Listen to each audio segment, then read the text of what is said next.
Greetings, Periscopers. How are you? For some reason, turn it around.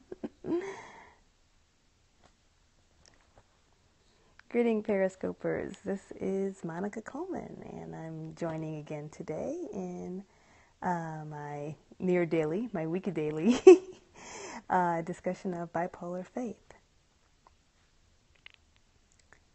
I'm a couple minutes late, so I'll see if anyone's joining us. If not, see if you all will. I feel like I may have hit that. There we go. Sorry. Hi, how are you? I somehow hit the place where I see people's comments. Hi, from Maryland. So I'll just go ahead and give a start. My name is Monica A. Coleman, and I'm a professor of religion. I'm based in Los Angeles, California. And I come on just for a few minutes. It'll be a few minutes today because I'm super tired, and to talk about the questions people ask me the most. I am the author of the forthcoming book, Bipolar Faith, A Black Woman's Journey with Depression and Faith. And I was like, what am I going to do on Periscope? And people said, answer questions. So the question that I get asked the most is, what are my spiritual practices? And what are the things that I do to live faithfully with a depressive condition? And so if you could see the title today, it's called Voting. And I have my I voted sticker because in California it's primary election day. And I wanted to talk for just a moment about how political activity is a spiritual practice. A lot of times we have this idea that spiritual practices are the things we do that are mystical, that are not connected to this world, and then anything that's political is secular, right? And that's somehow different and distinct and separate from the things we do to cultivate our spiritual lives. But the great, scholar activists and spiritual activists of this world closely hold on to, thank you for the hearts, closely hold on to that for them political activity is a spiritual act and is a spiritual practice and is a spiritual discipline. Whether you're thinking of those relatively famous people like Gandhi or Martin Luther King or, for whom, or even Nelson Mandela, for whom it was an act of their faith to stand up to oppression and to be politically active. For most of us, we're not going to be Gandhi. We're not going to be kings. Martin Luther King. I think of, the colleagues I have who protest, whether it's been about 99% or who've been willing to be arrested and who still march and who rally in the Black Lives Matter movement, where, this political activity, it also really is something that it's an important part of our faith. If you believe in justice, and if you believe that God cares about justice, and if you believe in that God cares about inclusivity and that God welcomes all, and that part of what we're called to do is to try to welcome this ideal community here on earth, then part of that usually involves a level of activism and a level of political activity. But for a lot of us, it's also voting. And I want to talk about that as political activity, particularly if you're concerned about or live with a mental health challenge. Activity of any kind can be hard when you're in a depressed state, and I get that. But the people we elect and the things we vote and the policies we have around mental health make a difference.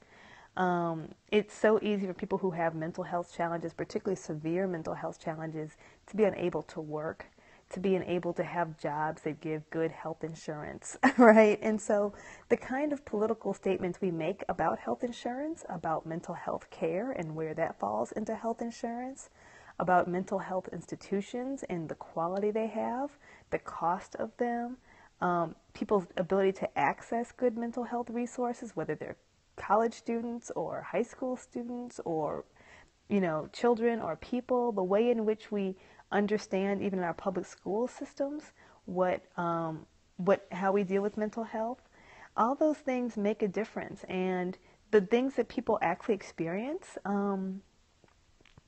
have a lot to do with the policies that exist. What you're able to do legally for someone who you love may have a mental health challenge and they need a level of intervention, assistance.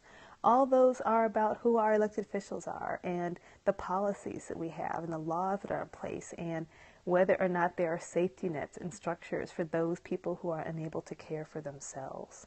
Someone asked if I think my vote counts. I think it does. I'm not a big fan of the electoral college system personally, where the vote doesn't count the way I'd like it to. But for most of our elections, what happens on a local level makes a big difference. What happens in your city, what happens in your county, what happens in your state, where each one vote counts, does make a difference. I come from people who have had the vote taken away and have been disenfranchised, and many people still are disenfranchised in my community because of all types of things, because of unfair voter registration laws, because of how difficult people make it to vote, because they disenfranchise people who have been incarcerated at different levels. And I think it's because we know the vote is powerful, because it makes a difference who people vote for.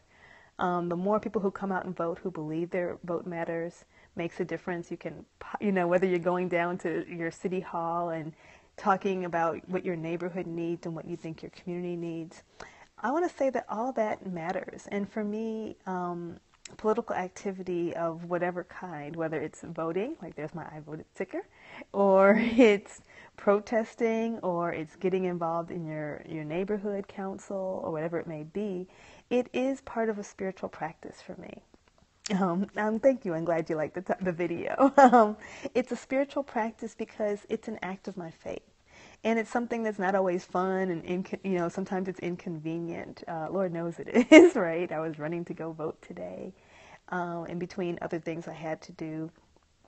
It's not always glamorous, but I think that we have to see that it's part of what makes our spirits grow, part of what draws us closer to God, part of what it means to try to creatively transform the world, to do all that we can to see a just community, and to see a place where more people have rights and have what they need to be okay. And for those of us who live with conditions where we know what it's not like to be okay, and when there's really just a very small difference between those of us who are able to hold a job and those of us who lose a job, and what that would mean for our lives and what that would mean for our families, that I think it's important that we really think about how can we put those systems and structures into place that holds people, right, that makes sure that people, particularly if you're in the United States where there really is enough for everyone,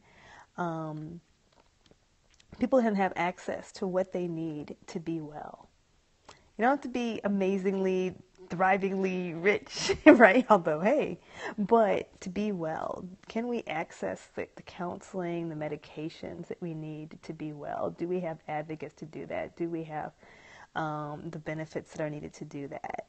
And so that's just what I wanted to say today, that it's election day here, but it was a reminder to me that I wanted to make sure I talked about separating that bifurcation, right? That between what it means to be political and secular and what it means to be spiritual and holy, and that they're really connected.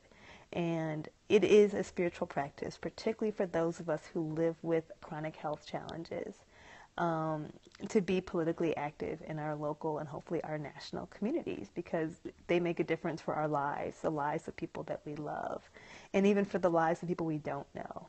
And I think that's important. So thank you all for joining today. I'll be back tomorrow around 4:30 Pacific time. I was a little bit late today because I was in the voting line. And I thank you all for joining. If you've enjoyed this, please feel free to share it with your followers, to retweet if you would like. And you can find me, again, I'm Monica A. Coleman, and I'm a professor of religion based in Los Angeles, California. And I am the author of the forthcoming book, Bipolar Faith, A Black Woman's Journey with Depression and Faith. And you can just use the hashtag Bipolar Faith if you want to catch my attention, or reach me on Twitter at Monica A. Coleman. And feel free to go to Amazon and pre-order that book, Monica Coleman, Bipolar Faith. It drops July 1, and hopefully I'll be coming to a city near you on tour. I'll say more about that very soon. Take care.